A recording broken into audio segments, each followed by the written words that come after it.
What is a verb? What is a verb? So, have a little think again. Do you know what a verb is? What kind of word is a verb? If you are thinking, a verb is an action, then you are right. A verb is an action. So, in the sentence, two very important parts of a sentence are the subject, which is the noun at the beginning, and the verb, which tells you what the action is in the sentence.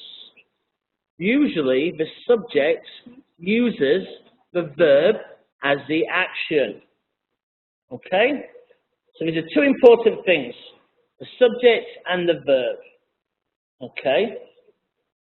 I move this way? Sorry? Okay. All right.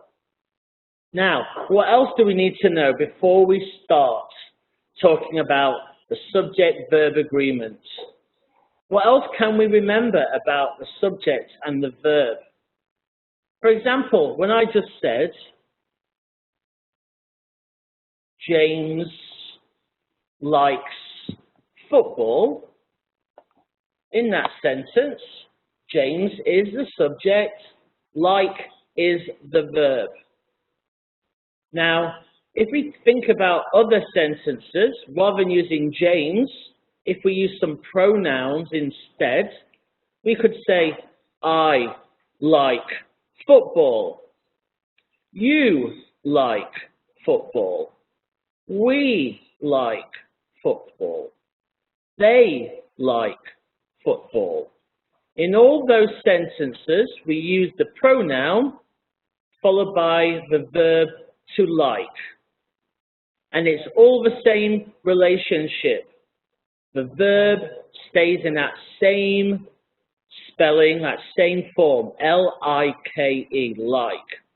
But I bet many of you can remember when we say he, she, and it, the verb changes. He likes. She likes. It likes. And it's very important when we use he, she, or it, we add this third person S to the end of the verb. So I'm sure you can remember from classes in the past, the verb changes depending upon the subject. So that's what we need to talk about today. How the verb changes depending upon what the subject is. Where can I? No? Okay. So let's look at some examples.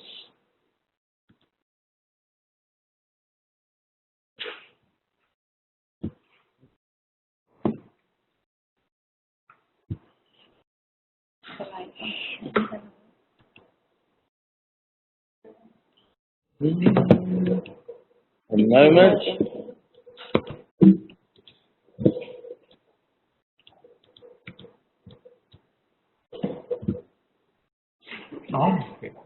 You go to page 2. Okay. Okay.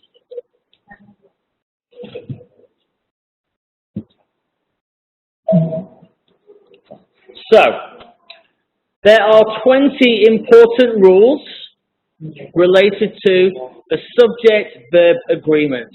But don't worry, we are not going to talk about all of them right now. We will focus on a few first. Okay?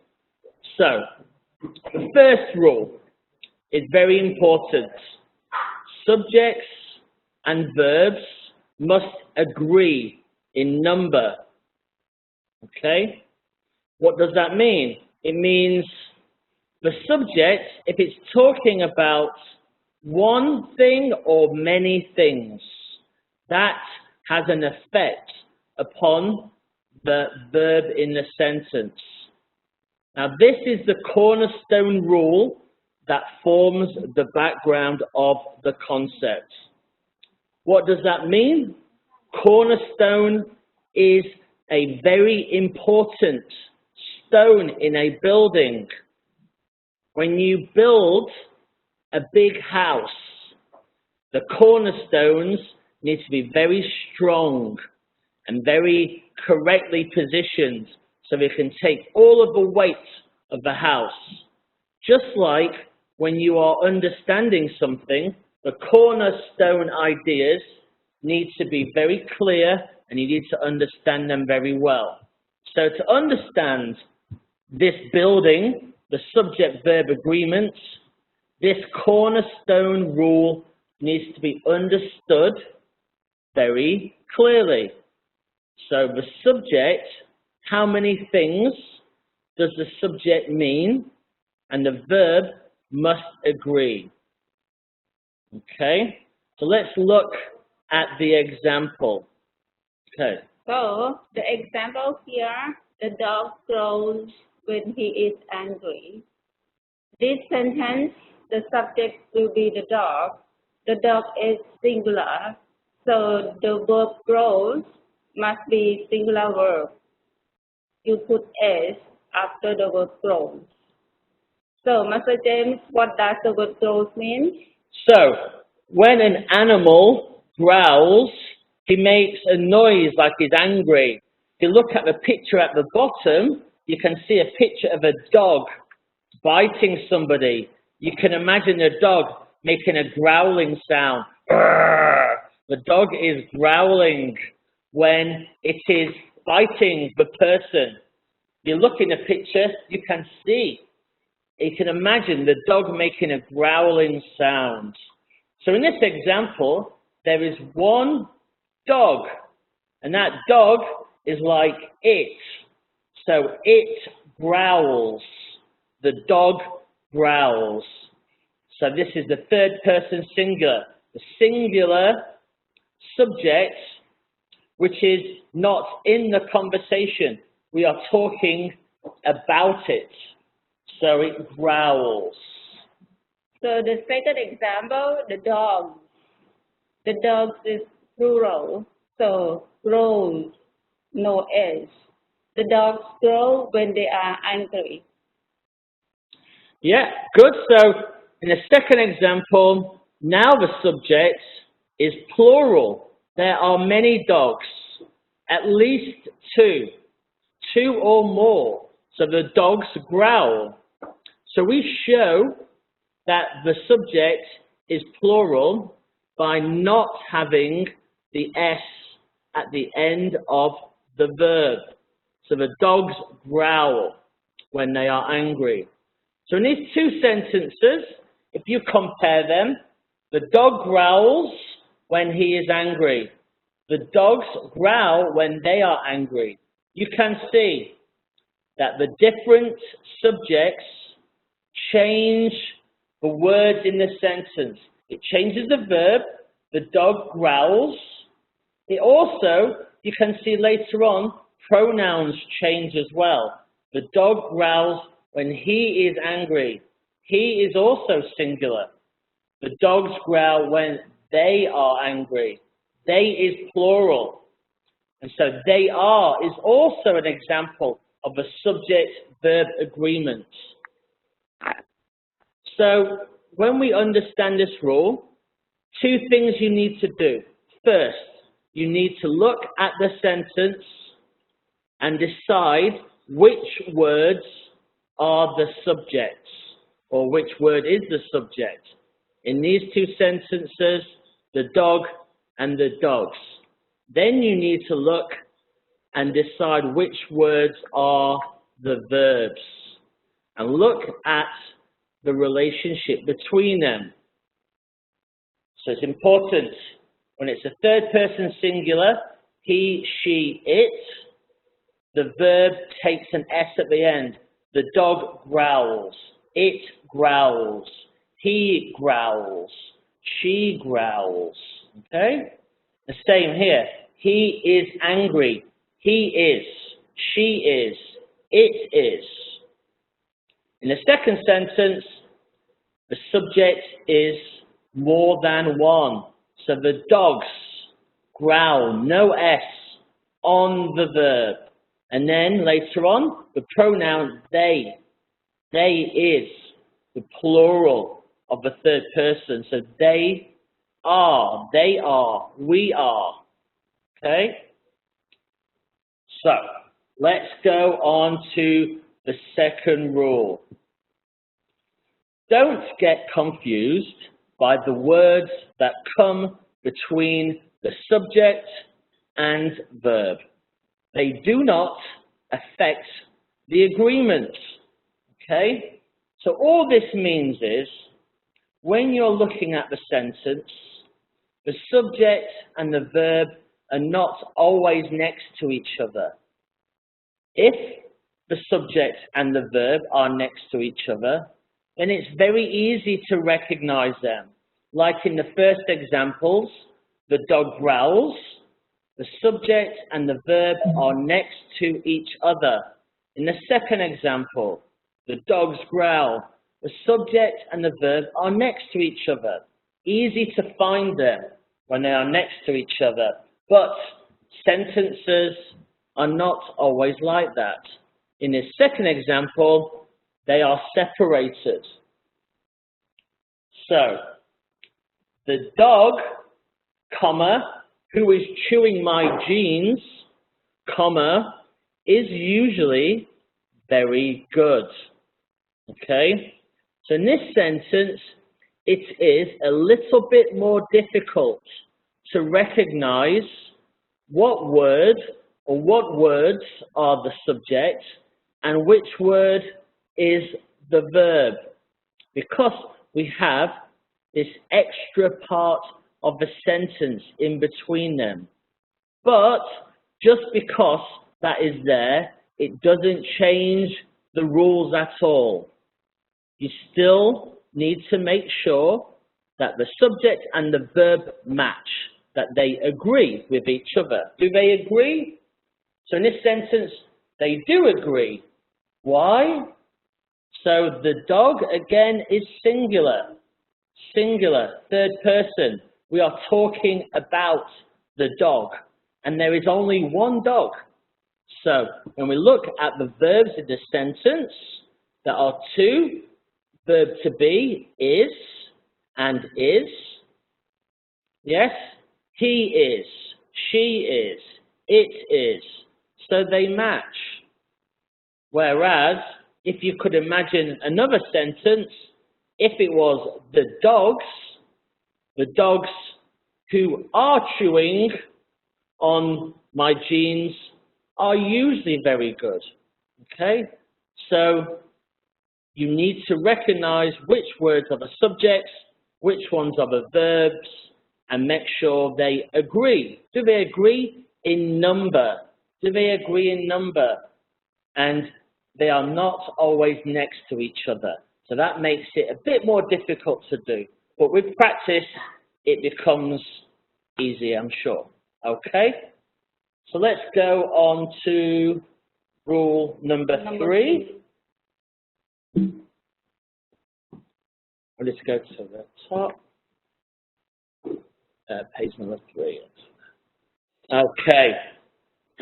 So this rule number 3 is similar to rule number 2. Basically the same thing. Okay?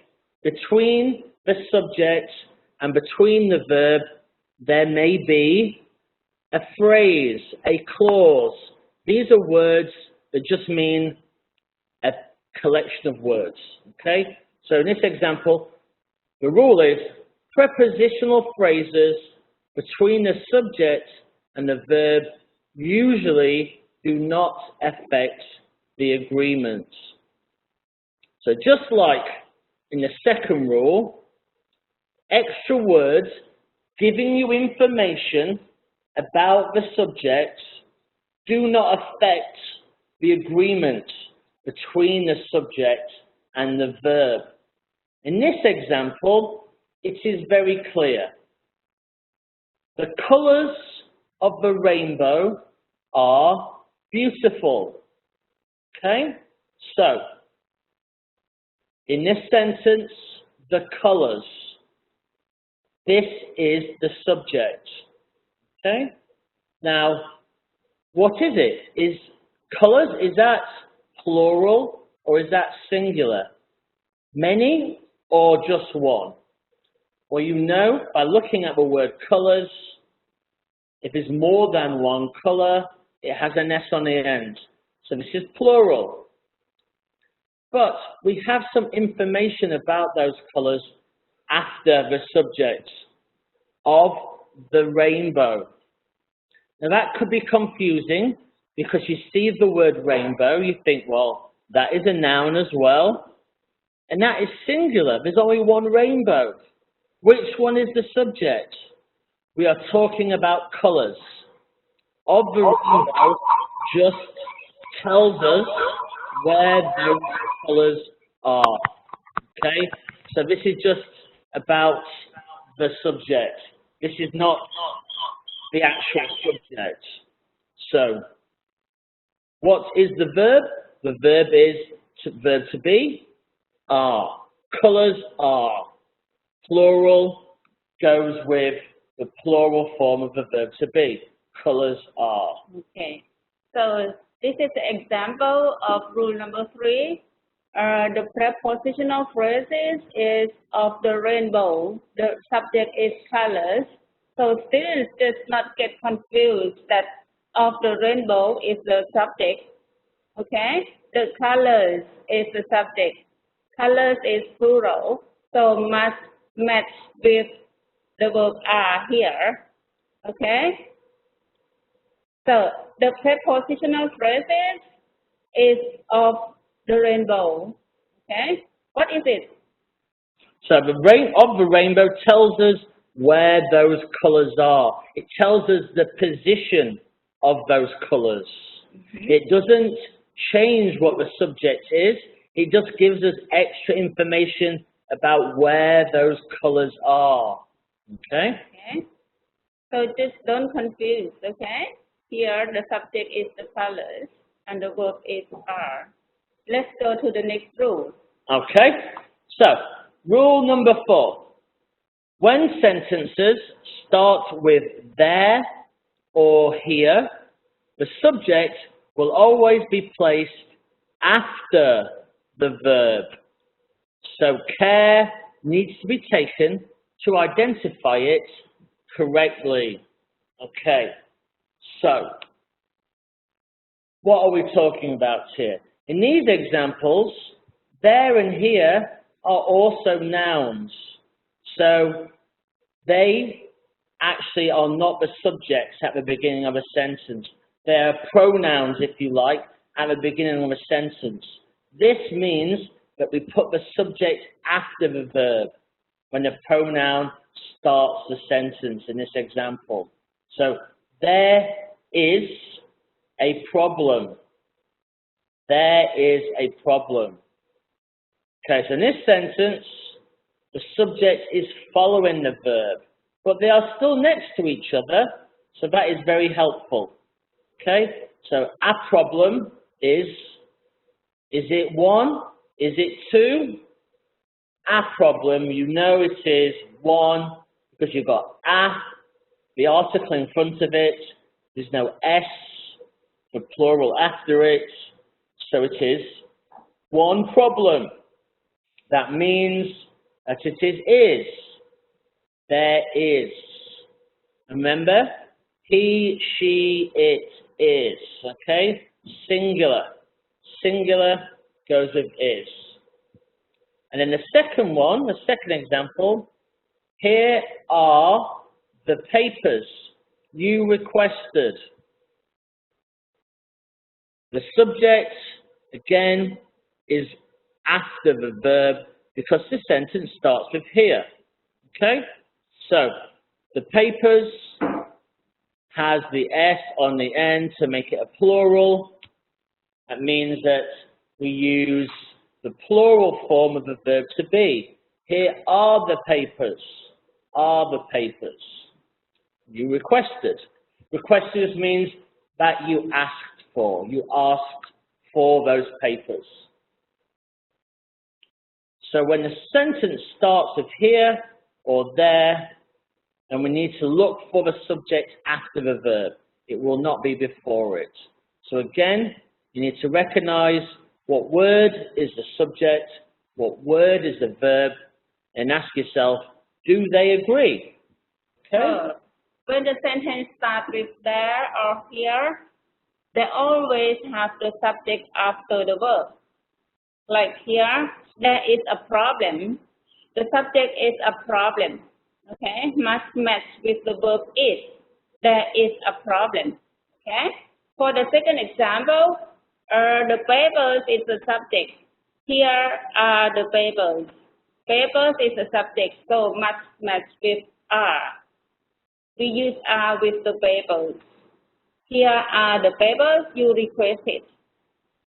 Let's go to the fifth rule. Okay, let's go to the Here. fifth one.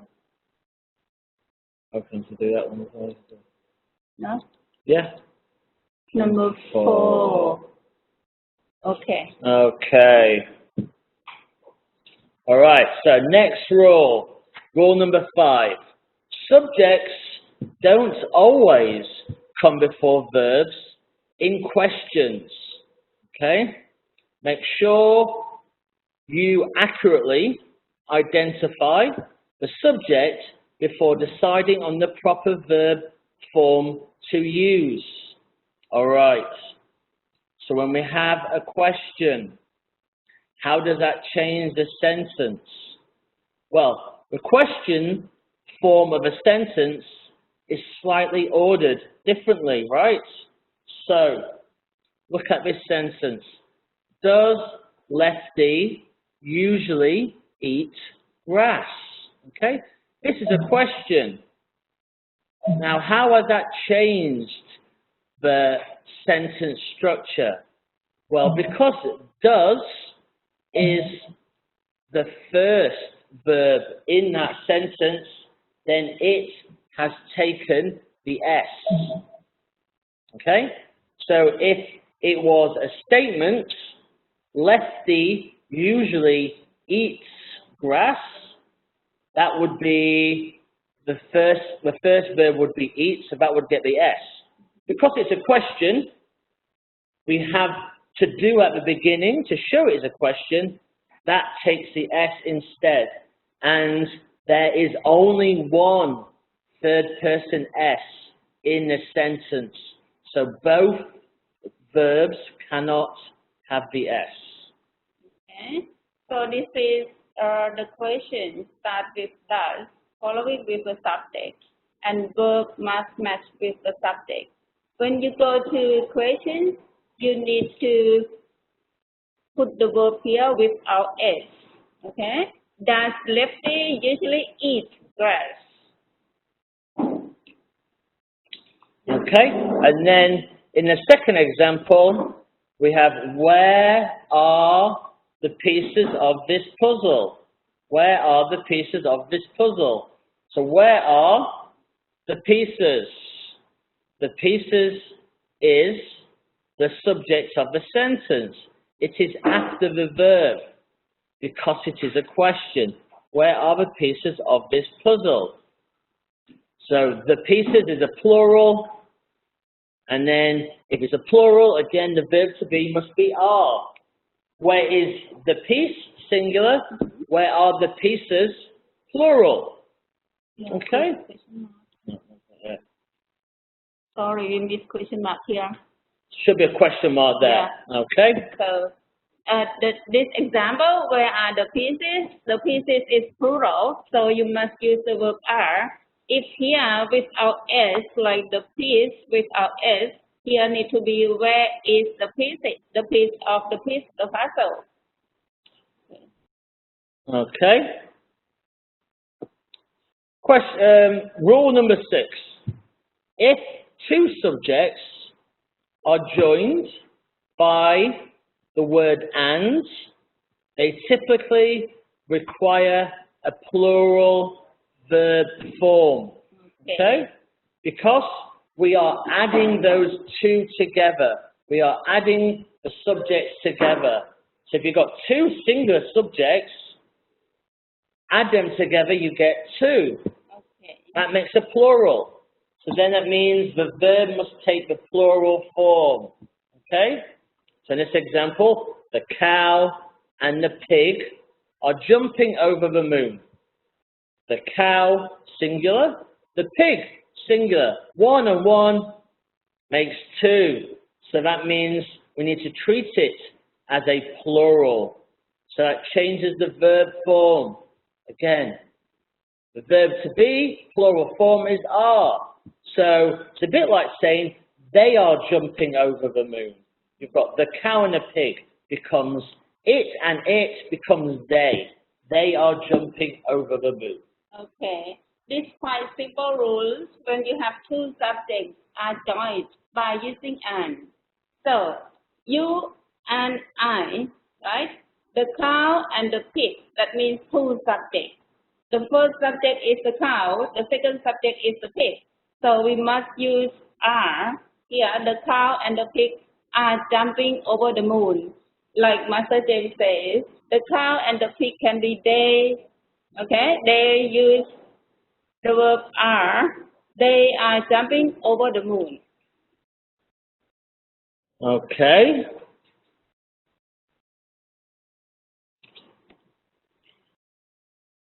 Okay. And maybe this will be so. Number 7. Maybe this is the last slide. Maybe. We'll see. Yeah. So the verb is singular if 2 subjects separated by and refer to the same person or thing. Okay. Now this may be a bit harder to understand because there might be 2 subjects, but they are talking about the same singular thing. What does that mean? Well, if we're talking about 2 people in the one room or 2 items of food in the one meal. In this example, we're talking about one meal, but it has 2 things in it. But we're only talking about one meal. So red beans and rice is my mum's favorite dish. So basically, what we're saying is that the meal is called red beans and rice. You have them together. It is one meal, just 2 things in it. So we're talking about the meal, not talking about the things in it. Okay. Here, red beans and rice, probably 2 of them are in the same dish, right? Look at the meal in the same dish. You have red beans and rice together. So even though we have and here, but we still consider like singular. So red beans and rice is my mom's favorite dish. Like for example, another example is coffee and bread is my favorite breakfast. Yeah, right? yeah. And I could say, because I'm from England, fish and chips is my favorite meal. So fish and chips. Interesting. 2 things, but it's just talking about the one meal.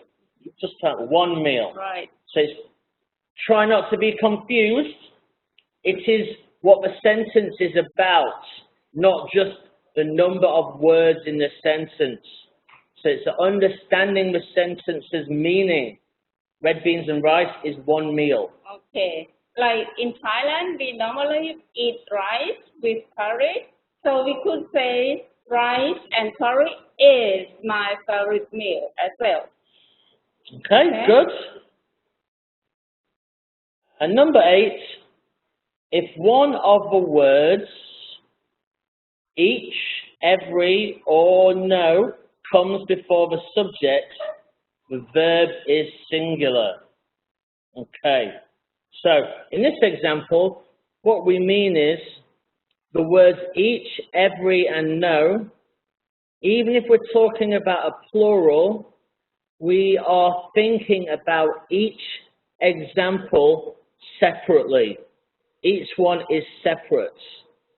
So if you say each person or every person or no body, it means we are talking about one thing at a time. Okay. So each is singular. Each แต่ละ means singular. Okay. Every is singular. Or no, singular as well. So the verb is singular. Okay. So the example, no smoking or drinking is allowed. Okay. So we're talking about two individual things. Every man and woman is required to check in. Every man. Talking about each individual. Everyone. Every man. Every person. Everything. It means it's an individual, separate thing. Singular. So it is. So, okay. Just don't get confused. Every is singular. Okay? Like for Thai people, sometimes they understand every is like plural because it means ทุกคน but every individually, individual person, this is means singular. Every man and woman is required to check in. Okay. Okay. Okay, let's go to the next one.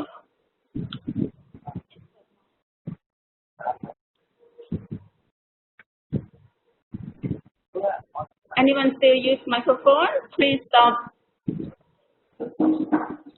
Yeah. No.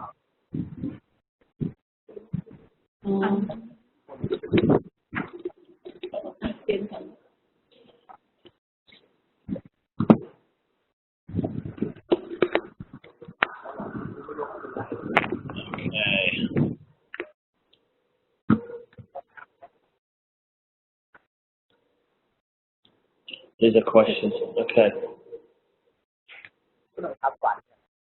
So, what does that mean?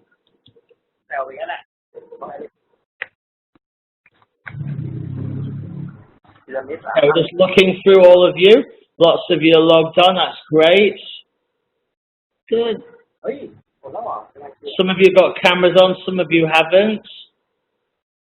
Anyone got a camera on who has a question? Does this mean they have a question? No. If they raise your hand.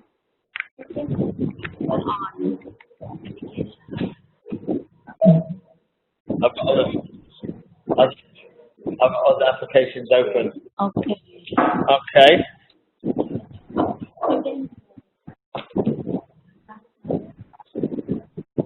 I will do something else.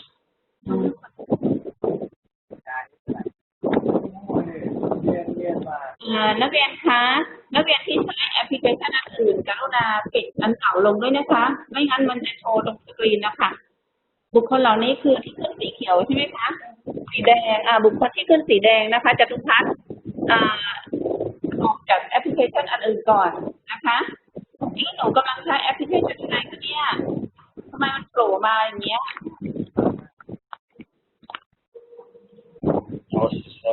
so นะคะ Computer. Do you have a question? Yes, our mic.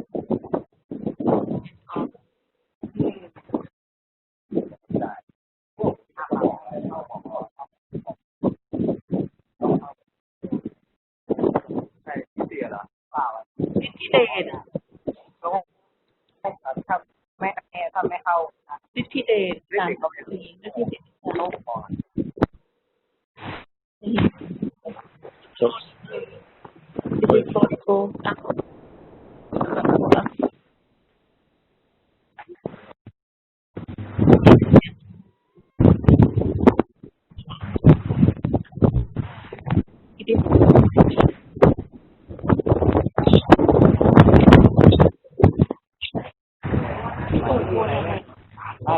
Ashley's got a question. Yeah.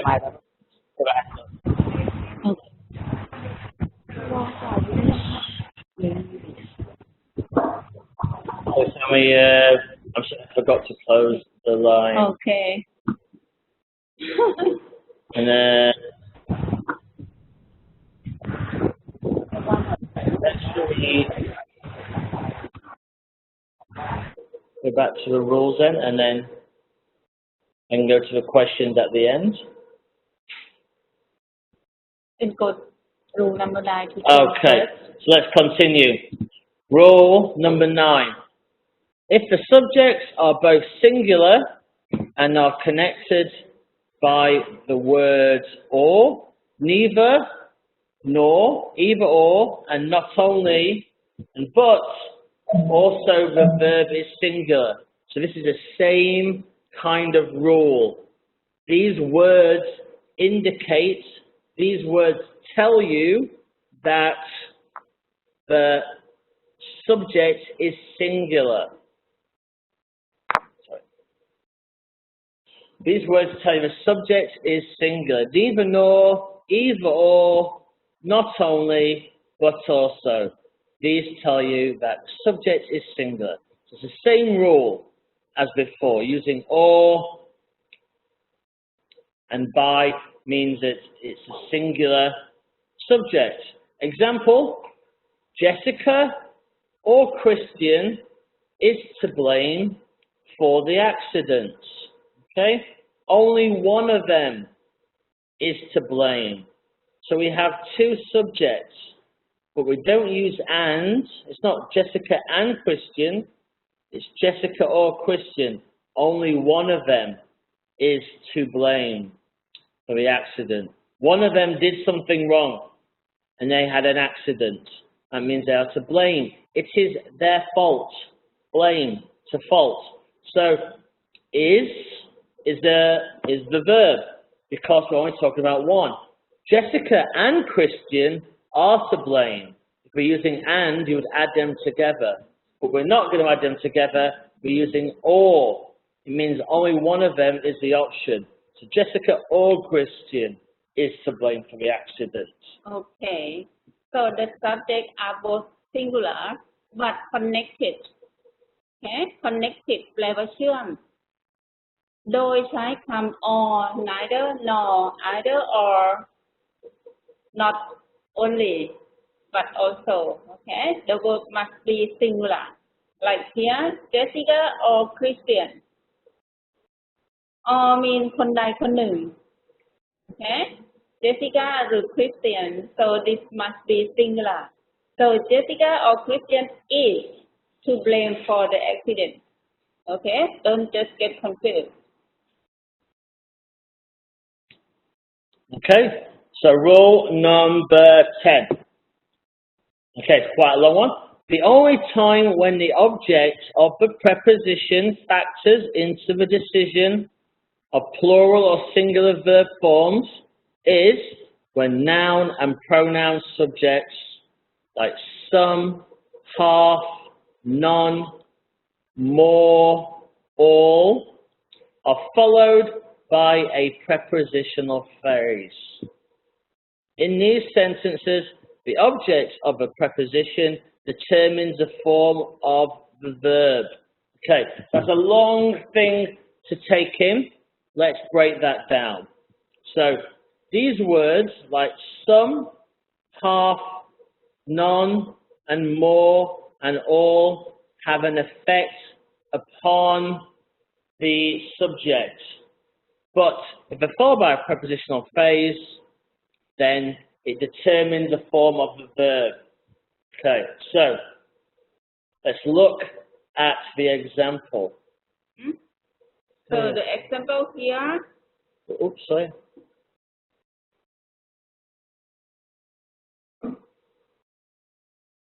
Okay. Example here. All of the chicken. All of the chicken is gone. Okay. The second one, all of the chickens are gone. The first one, chicken means, yeah? There's a picture of a chicken. And the second one, chickens means chicken in the farm, right? So exactly, yeah. So all of the chickens are gone. Talking about plural We can use the word chickens talking about the animal and use the word chicken to talk about the food. It doesn't, it's the same word for two different things. But all just means every one of them. It doesn't change anything to do with the subject and the verb. The subject still matters. So all of the chicken, talking about one chicken used to be eaten. All the chicken is gone. Also, when we're talking about food, food is uncountable. We don't count food. So all of the chicken is gone, like on the plate, like in a meal, singular. All of the chickens are gone in the farm. Lots of chickens in the farm. So chickens, plural, are. Chicken, singular, is. So maybe for the last 10 minutes we go on to questions. So let's go to some questions. Go to the first slide of questions. Let's look at some examples, see if we can work out which ones are right, which ones are wrong. Okay.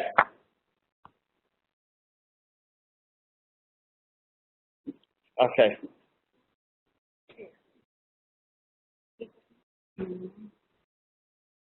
Yeah. Go down. 100%. Okay. So his first sentence. The first sentence. The president, as well as his brother, were a guest. The president, as well as his brother, were a guest. Is this sentence right or wrong? Look at this sentence and decide. Is this sentence, does the subject and the verb agree or not? If you think this sentence is wrong, incorrect, what is wrong about it? How different should it be? Okay? So I'll give you a minute to think about that. Then please put your hand up if you want to answer. Okay? So the president as well as his brother were a guest. Put your hand up if you think you know the answer. And if you don't, we'll have to pick somebody to answer the question. So anyone raise your hand? Let's have a look in like this way. Please. Move it across so you can see. Okay. Let's have a look. Anyone got an answer? You can show your hand Click here, on like this. here. Anyone got an answer? You see the icon, the picture of hand at the bottom? Yeah, click on the hand icon at the bottom. Scroll down. So, what was that now? Make sure you are in the class. Oh, someone, we got an answer. Great, great. Someone. Okay. And click the mute. Okay. Okay. Kitty Pat. This sentence is correct or incorrect? Hello, Kitty Pat. Are you there? I can hear him. I would like to see your face. Can we see your face? Can't hear. I can. Okay. I can't hear you, unfortunately. Actually, I gave you a clue. I circled his brother.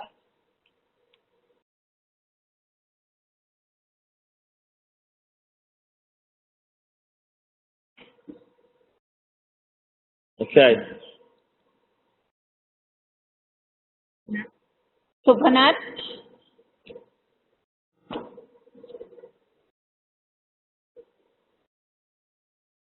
Come on, I don't want to see We ceiling. can see a ceiling. Show me your face. No? Okay. All right. Click on Kitty Pat again.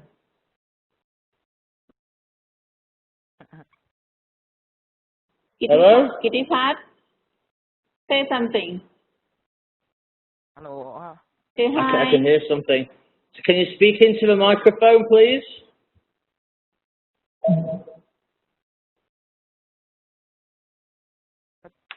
ใช่มันพูดไม่ได้อ่ะ Okay. I'm sorry, Kitty Pat. I can't hear you. But Hello.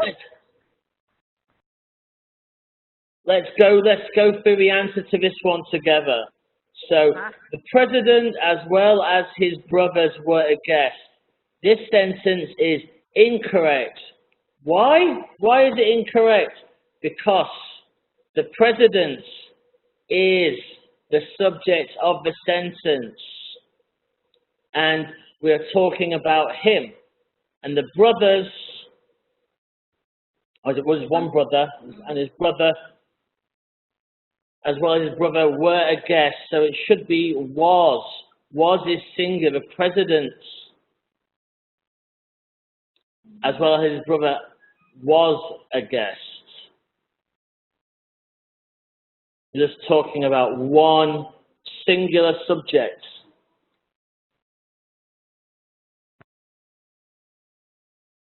So, for the second question, everyone have done the homework as expected.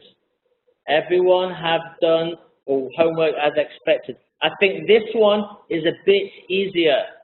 Number 2 is a bit easier. What is the answer?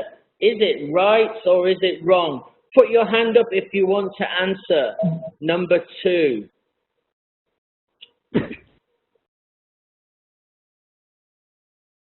What happens to the sentence if the subject has every in it?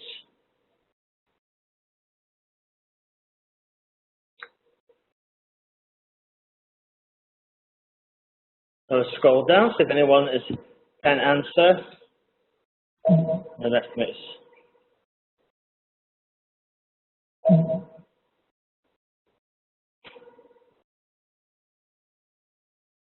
Okay. And click on it. What? Hello? Well, I can't read it. What is it? Napat? Pat. Hi. Hi, Napat. So, number 2. Is it right or is it wrong, the sentence? That's wrong. Very good. Well done. Okay. What should the sentence say? Can you correct it? Yes. Great. Everyone has done the homework as expected. Well done. Good job. That's a correct answer. Yes. Well done, Pat. Thank you. Yes. So every is singular, and like you said, Pat. So the singular form of to have is has. Brilliant. Well done. Good job. So I think we have to end that. So okay. So we will put homework on the AP app. Okay? So we'll give you some more examples to do on your own on the AP app. Okay? And we will see you next Monday for our next lesson. Okay? So, thank you everybody. Thank you all for tuning into our class. Thank you very much. We see you again on Monday, okay? Next Monday. Okay. All right. See you later, everybody. Thanks. Well done. Bye-bye.